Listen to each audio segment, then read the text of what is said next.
Nehemiah 5. Now the men and their wives raised a great outcry against their fellow Jews. Some were saying, "We and our sons and daughters are numerous. In order for us to eat and stay alive, we must get grain." Others were saying, "We are mortgaging our fields, our vineyards, and our homes to get grain during the famine." Still others were saying, "We have had to borrow money to pay the king's tax on our fields and vineyards. Although we are of the same flesh and blood as our fellow Jews, and though our children are as good as theirs, yet we have to subject our sons and daughters to slavery.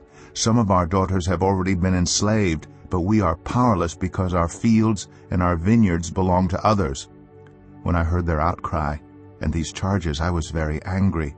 I pondered them in my mind, and then accused the nobles and officials. I told them, "You are charging your own people interest." So I called together a large meeting to deal with them and said, "As far as possible, we have bought back our fellow Jews who were sold to the Gentiles. Now you are selling your own people, only for them to be sold back to us." They kept quiet because they could find nothing to say. So I continued, "What you are doing is not right. Shouldn't you walk in the fear of our God to avoid the reproach of our Gentile enemies? I and my brothers and my men are also lending the people money and grain. But let us stop charging interest.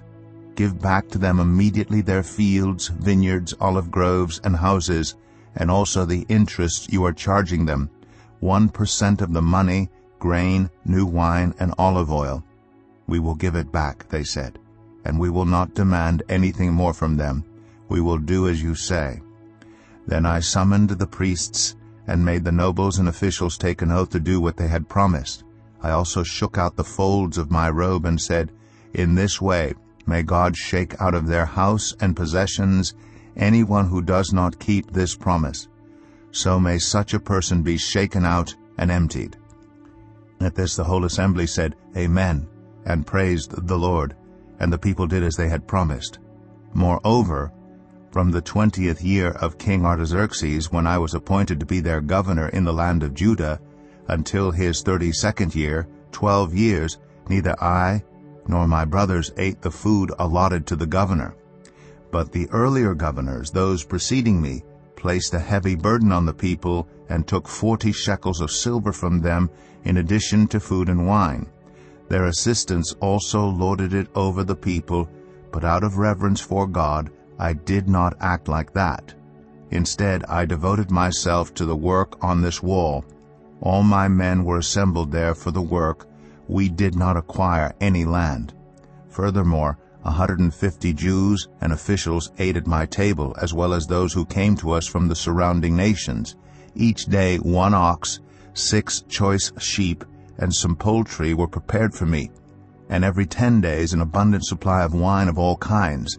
In spite of all this, I never demanded the food allotted to the governor because the demands were heavy on these people. Remember me with favor, my God, for all I have done for these people. Nehemiah 6.